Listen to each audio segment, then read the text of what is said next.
Where's the verse that says don't own slaves? It's sinful, sir. All right, let's see it. Just read Exodus chapter 21, verse 16, which reads, quote, the following. If you kidnap someone and are caught with that person in your possession or are caught having sold them, you are to be put to death. Exodus chapter 21, verse 16. The death penalty, if you kidnap someone and have them in your possession or sell them, you are to be executed, put to death. It's that simple, sir. So there's no sense in which Exodus 21:16 is even commenting on the propriety of owning enslaved folks, much less prohibiting it. And the rest of Exodus 21 and 22 impose laws about how to treat your enslaved folks that you own. So it is not directly contradicting the rest of the covenant code. It is a prohibition on the kidnapping of adult male Israelites, just like Deuteronomy 24:7.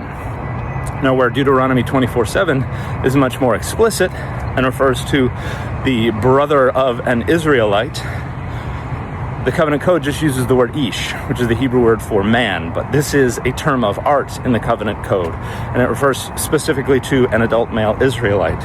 As in the covenant code, they're very specific about identifying the victims or the perpetrators of crimes because the punishment will differ based on the social status of the victim or perpetrator. So when it wants to refer to an adult male Israelite, it will say ish. It will say isha for an adult female Israelite. It will say ben or bat ish when it wants to refer to a child. It will say eved when it wants to refer to an enslaved person. When it wants to refer to a foreigner, it will say so. So in Exodus 21:16, it is prohibiting the kidnapping of an adult male Israelite, and that merits the death penalty. Now, it is also pulling this from precursor, specifically Hammurabi's code or Hammurabi's laws, where you have a similar prohibition on the kidnapping of the child of an adult male citizen. So it's not even commenting on the propriety of owning enslaved folks, much less prohibiting it. And in order to be prohibiting it, that would have to mean that either all or even the majority of enslaved folks in ancient Israel were acquired through kidnapping. And there are absolutely no data that support that whatsoever. Throughout the Hebrew Bible, the two most common means of sourcing enslaved folks is through conquest, battle, or through purchase, primarily from foreigners. That's the type of chattel slavery that is explicitly endorsed in Leviticus 25, verses 44 through 46. Buy them from the nations that are around you. Buy them from the foreigners that live among you. So prohibiting kidnapping doesn't even address that, much less prohibit it. So no, Exodus 21:16 has absolutely nothing whatsoever to do with whether or not it's okay to own enslaved folks. From beginning to end, the Bible never once, in any way, questions, condemns, or prohibits the buying, selling, and owning of other human beings. And that is wrong. But owning them's okay. No, owning them is not okay. There is no syllable of the Bible that suggests that owning enslaved folks is not okay. In fact, again, Leviticus 25, 44 through 46 quite explicitly endorses the buying, selling, owning, passing on as inheritance of chattel slaves, specifically foreigners, non-Israelites.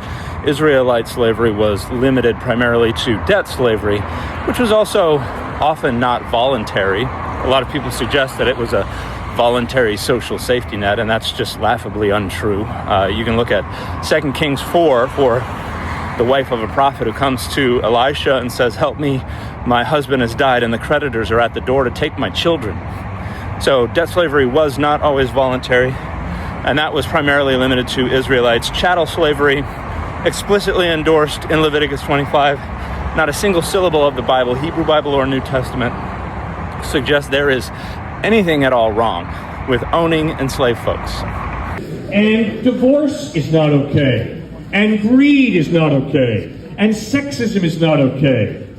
But guess what, guys? We're all sinners. And so now the question is, how do you help a person grow out of their bad habits, their addictions, and grow it more godlike.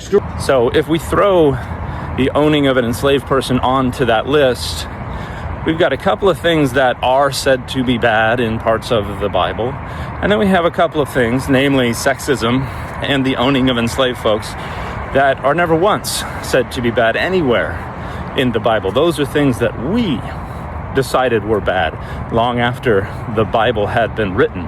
And even among folks who insist, yeah, sexism is bad, there's still an awful lot of misogyny in the worldviews that they defend and for which they advocate. But again, there's nothing anywhere in the Bible at all that questions, condemns, or prohibits buying, the selling, the owning of other human beings. Owning enslaved folks is never said to be bad anywhere in the Bible.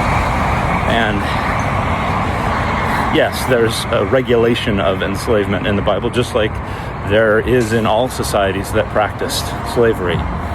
You can even go look in the 1825 Louisiana State Code, and you find Statute 173, I think it is, that says that the enslaved person is entirely subject to the will of their master. However, they should not be subjected to unduly harsh beatings or put at risk of loss of life. That's what's on the books, but that wasn't ever really enforced. We hear about what actually happened on the ground when it comes to the practice of slavery in the pre-Civil War American South. We generally ignore what was on the books. With the Bible, all we have is what was ostensibly on the books.